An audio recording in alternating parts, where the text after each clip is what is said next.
Like imagine yourself with like 2 Super Bowl tickets and you're calling people and be like, hey, I have these 2 Super Bowl tickets to give to you. If you have that kind of state of mind, the call's going to be a lot easier. You're kind of excited to give them a call because really your value in real estate should be that exciting. Like, hey, I'm going to call to get you in a better position. Maybe you didn't know, but you can get equity from your home to purchase another home, and that's going to increase your wealth. Like there's just a tons of different things that you're going to be calling people about. Yeah. You just can't be afraid. Don't be afraid to go online, to go live once in a while. Don't be nervous. I mean, it's the hard part for a lot of agents, I think, is they think it has to be perfect the first time when you have to put it on social media. Right. And that's not the case. If you look at, big players right now in the social media game, Gary Vee, Tom Ferry in the real estate, kind of coaching field, Grant Cardone, you look at the people now versus how they started, their videos sucked in the beginning. Yeah. That's okay. Got it. Now, how do you focus on prospecting? Are you getting leads from a management perspective, or are you calling people? Are you using public appraiser software or title company software? Sometimes they'll offer software that you can kind of prospect or farm certain neighborhoods or whatever. What is it that you do? So for me personally, it's a little different from real estate agents. I'm sure you knew that, from what real estate agents do and what loan officers do. So I focus more on like referral from referral partners, and I'm really big on nurturing my past clients. My past clients is a huge one. So I'm always following up with my past clients. In the beginning stages, I would say for me, it was really looking for referrals from referral partners. So I was contacting title companies, the insurance companies that I would refer clients to. I would hope that they would refer one back, and real estate agents, of course. And a big one for me at this time was a financial advisor. So I was looking for referral sources. And believe it or not, I was actually even helping for sale by owners, which is a weird angle for a lender. What I was doing is basically going in and saying, hey, I see you're a for sale by owner. I just want to help you out and kind of filter what buyers are good or not. I'm not asking for a commission, and that's how I would land some buyers. Well, that's pretty. That's actually awesome. Yeah, it's not so different than real estate agents either, because a lot of the times, like you said earlier, if you're in the neighborhood grocery store, you're at the gym or whatever, you're constantly talking to people, and if you're talking to people, they should know immediately. You're like your first thing shouldn't be, oh, are you looking to buy a house?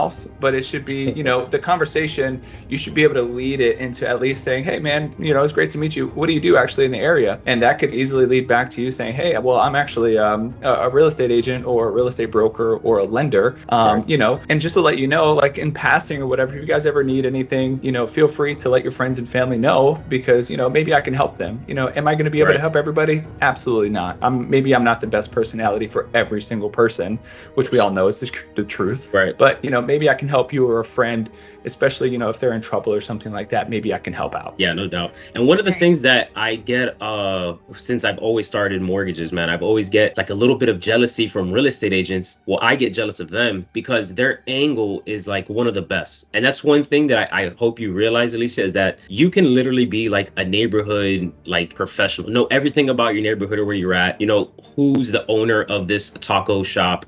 You can like position yourself way better than a mortgage person would, and you can literally be like the go-to person for everything home. As I was mentioning earlier, like everyone's always gonna like ask questions of, who's a great lawnmower person? I just bought this house and I don't have anybody to really mow my lawn. They're the first person that they should think of, even though you don't mow lawns, is you. Like, hey, she knows everything home, and I'm sure she's gonna refer somebody over to me that's like A1 sauce. Or hey, I got some, I purchased, and 5 months up the road I had some plumbing issues, but I never thought I would even have to contact a plumber, and now I'm online searching for plumbers. Let me contact Alicia. She might know a plumber because she's already done her due diligence. This is her game. That's something that me as a mortgage broker, I don't get. People might contact me to be like, hey, do you know any financial advisors or CPAs or something like that? And that's cool. But that position of being like a neighborhood expert and like an everything home expert is like way wider than what I got. So I'm kind of limited on that side. If you look at my like IG content and all that kind of stuff, it's a little bit limited. I try to do the best that I can, but there's times when I think, I'm like, man, if I was a real estate agent right now and I was like the neighborhood specialist, I would be like going to the barber shop or whatever it is, and do an interview with the owner. Hey, everybody, this is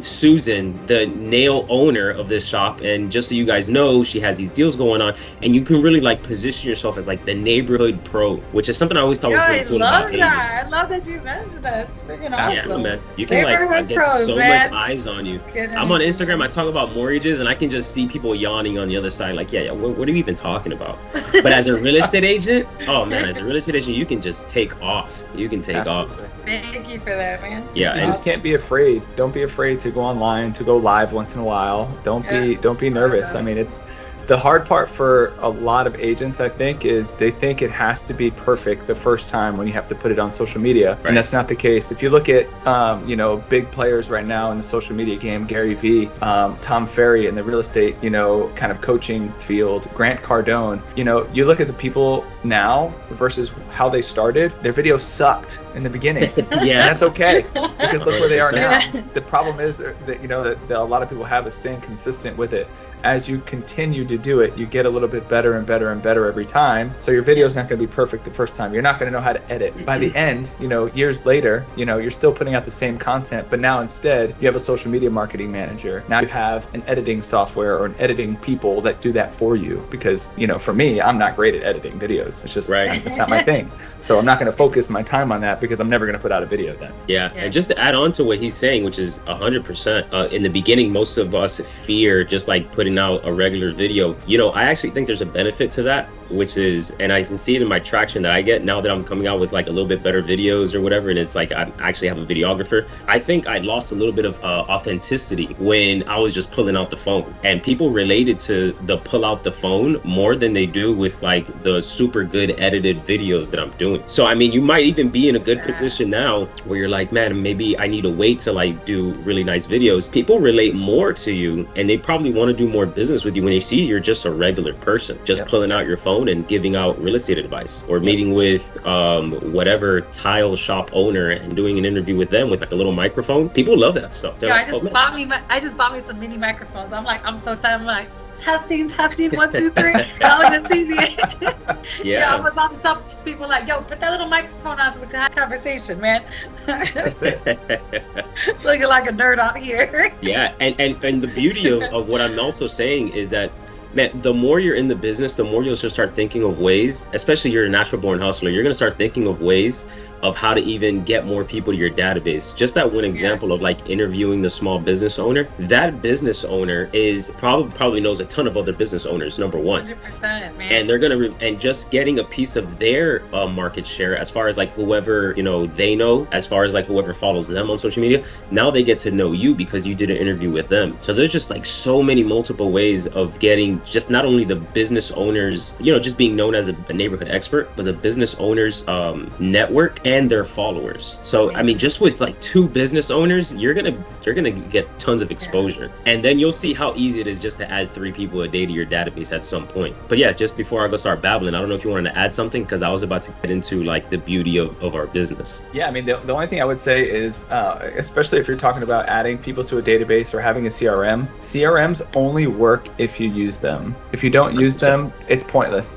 Because now you're paying for a service and you're not using it, and you're not, using it to its full potential either. Because, and it has to be something you like, and it's something that's easy for you. If you get something that's super technological and you're just not that advanced, it's harder for you to use it, so it's less likely that you're going to use it. Start off with something simple. If it has to be an Excel worksheet, so be it. If it has to be a notepad next to your computer, so be it. Just don't forget to go down that list every single day.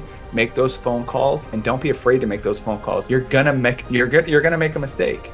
Sometimes you're going to call people, you're not going to be in the right mood. It's going to sound like crap. And you're going to feel like, oh my God, I'm terrible at this. The rejection feeling starts to sit in. Don't let it overtake you. Continue to be consistent. Who cares what the last call was, or how bad it ended, or how, nasty they were when they hung up on you? Who cares? Move on to the next call. Move on to the next. Every single time. Stay consistent. Do it every single day. Yeah, and because you actually have something of value to give them too. And so just never forget that when you're making these calls. Sometimes we call and we kind of put ourselves in the same bucket as like, I don't know, maybe someone who's like selling some program or whatever it is, but you're in real estate. That's like a huge asset class. It's just a completely different pitch. And what you should do is like kind of have like, imagine yourself with like 2 Super Bowl tickets, and you're calling people and be like, hey, I have these 2 Super Bowl tickets to give to you. If you have that kind of state of mind, the call's going to be a lot easier. You're kind of excited to give them a call, because really your value in real estate should be that exciting. Like, hey, I'm going to call to get you in a better position.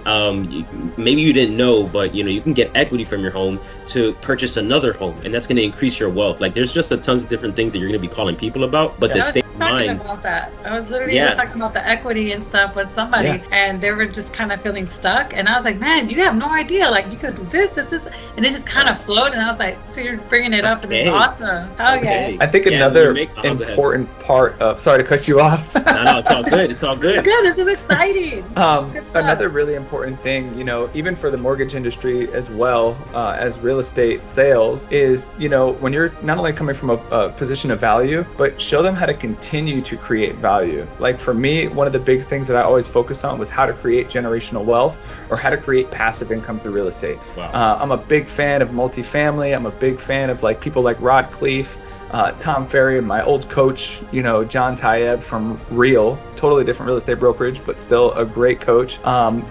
Show people how not only to purchase homes, but how to invest and how to make how to make their money work for them over the long term. That's what I've done for the longest time. For over 10 years now, I've been doing the same thing with veteran families, how to use the VA loan to capitalize, and how to use it over and over and over again to purchase multiple properties, to buy a duplex, to buy a triplex, buy a quad, and not only thinking that you're limited to one-time use on the VA loan.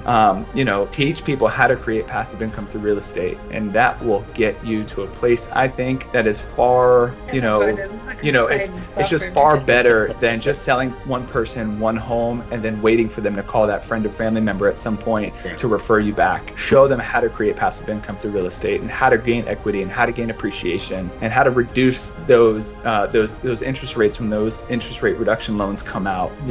Continuing to talk with the lenders about shopping rates and just increasing your network and showing your value that way. So that's, I think, is extremely important as well. Yeah, no doubt. You first bought a condo. Did you know you can use first time buyer again and just put 5% down to buy your next townhouse? I didn't know that. I thought I just used my first time buyer. That's it. No, this is exciting news. Is there any Alicia, is there anything that you think you can work on now to start prospecting, or anything that's holding you back to prospect? No, so that's the reason why I wanted to do this as well, just to get a better understanding of like the loans and stuff, but also then have that conversation with Carmelo, because we went through our first deal together and stuff, and now I kind of got an idea of what to expect and how to pivot as needed. But now I'm ready to like get all of the stuff that I need, so I can go ahead and just hit the ground running and stuff. No doubt. And so our prospect, I know we got to talk about where we're going to be using our CRM and stuff, and how is it that I can offer my clients, and how can I help them and position them and kind of get the brunt of the work on the field for them, so that way they come to you and we're getting those pre-approvals and stuff, and I'm not just sitting here trying to track all the docs and what they all need, and then I'm sitting here wasting time.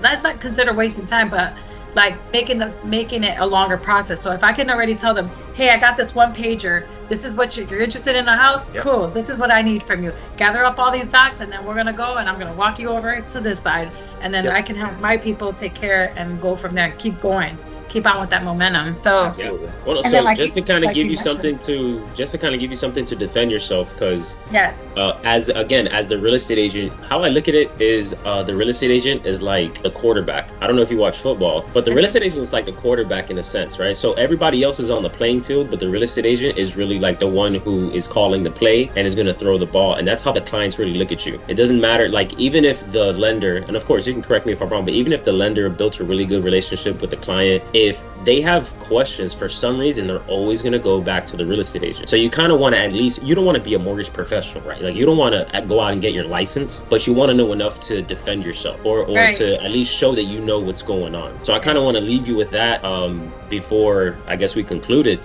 I want to leave you with what type of programs are most likely people are going to be using, especially first-time buyers. Awesome. Now, investors is a different segment. Investors is more about 15 to 20% of all buyers out there, but the rest of everybody you talk to is most likely going to be a first-time buyer or buying another property after buying, their first. And so those main programs is the ones that you hear about all the time, which is the FHA, the Federal Housing Administration Loan. That one it's really good for first-time buyers. Most first-time buyers even hear like negative things about it. Now, again, this is just enough so you can defend yourself. But when the questions get too thick, just, hey, maybe you should talk to a mortgage professional. I do it all the time. Whenever somebody asks me like too thick of questions for like, just title work, I'm like, hey, look, I took it this far. Maybe I should contact you to a title rep.